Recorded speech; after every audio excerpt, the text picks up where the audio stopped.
Victoire. Hello, Thomas. Hello. This is Sport Africa. So I'd like to speak about one player in particular, and that is Eduard Mendy, who's been quite impressive throughout the season and a key in Chelsea's success. How do you assess his performance, his progression, and what he brings to the group? And second question, coming from League One to Premier League is quite a big step. How do you see him evolving and dealing with all this success, but also the pressure and expectations on him? Yeah, I think we cannot praise him enough because he's doing fantastic. It's like you say, he comes not only from Ligue 1 to Premier League, he comes also from a club where he was not used to play every 3 days, to a club where the schedule is like every 3-4 days, always a match, and the concentration level is incredibly high that you have to deliver as a goalkeeper on his position. In general, the goalkeepers with their goalkeeper staff and the goalkeepers between all three goalkeepers is a fantastic atmosphere. They're all fantastic sports guys, Willy Caballero, Kepa, and of course Edu. All three guys are fantastic guys, really examples of sportsmanship, of true commitment to team sports. And we're very happy to have Edu on such a good run. He's very calm, he's a very humble and a very friendly person. And this calmness and helps him during matches, I think, to influence also the defenders. And it's nice. It's really, like I said, he's a part of a goalkeeper group that is outstanding.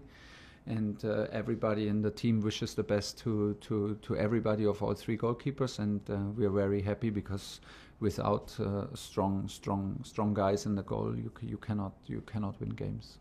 Last two, Nick Purell and James to finish. Nick.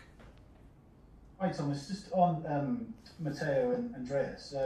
Can you just give us a word on how influential they've been for you so far this season? And obviously, I'm sure everyone's hoping that they'll be ready in time for the final, because that would be cruel for anyone, wouldn't it, to miss out through injury.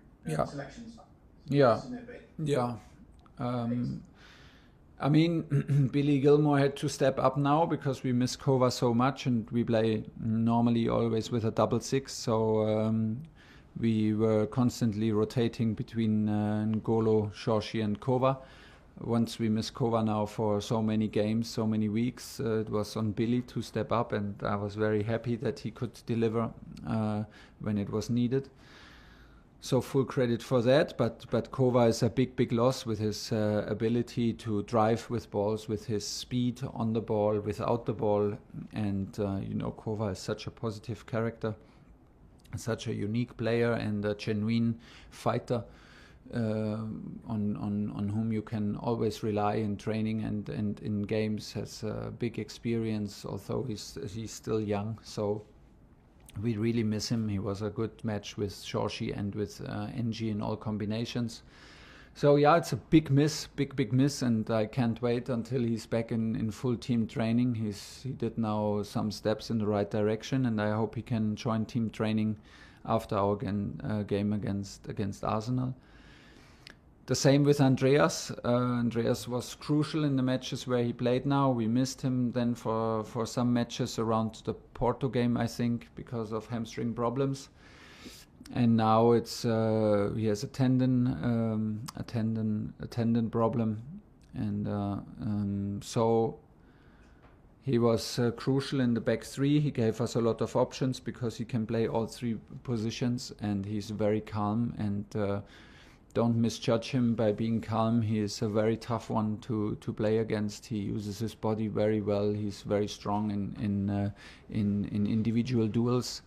He's good on the ball, so I think that the role in the back three suits him very, very good, and I was very impressed by his performances. Now we were a bit relieved yesterday when we had when the images were given and were not like what we expected in the worst case. So we have realistic hopes that season is not finished for him as well, and this is very, very important. Last question in the TV section, James at TalkSport.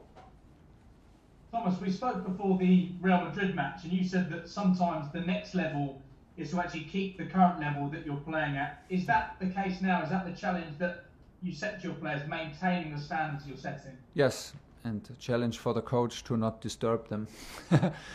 Yeah, that's pretty much it. Of course, we are very happy that we can rely on our fitness, for example, in this stage of the season. When we see the data after the Madrid game and again after the Man City game with only two days in between to recover, that was very impressive. And it's a good feeling to rely on our fitness, to rely on our squad in terms of quality, but also in terms of spirit, of fighting spirit, and of mentality. We showed a lot of personality in the last games, and I stick with what I said. Sometimes if the pressure mounts and increases all the time, it can be a huge next step to keep the level up, and this is what we do in the moment, and yeah, this is what also the surrounding forces us to do, because all three challenges are big. We are in the middle of the race to top 4. We have 2 finals to come, and you can only achieve it if you're like on a consistently high level, mentally, physically, with a good atmosphere, and this is what we try to keep now. But yeah, we do very, very good, and I think the team feels it. Nobody is allowed now to drop 1%, and because that is what makes it special right now. And I just can repeat myself, it's not finished. It's not the time for praise. It's not the time for reflection. It's the time to continue and finish the jobs. And just finally from me, Thomas, I know you've spoken a lot about Timo Werner this season. He had another 2 goals ruled out for offside on Saturday. Are you happy with the attitude and the willingness he's showing to want to score goals, or is there a little bit of frustrations at the frequency which he's straying offside? No frustration so far. We can improve on that. We will improve on that. He will learn from that. So maybe to not take too much risk, to maybe take a bit more care about his starting position, and we will. There's room for improvement. But still, it's one of his strengths to play on the edge, to give our opponent defenders always something to think about, how high the line is, how deep you have to drop because of his speed.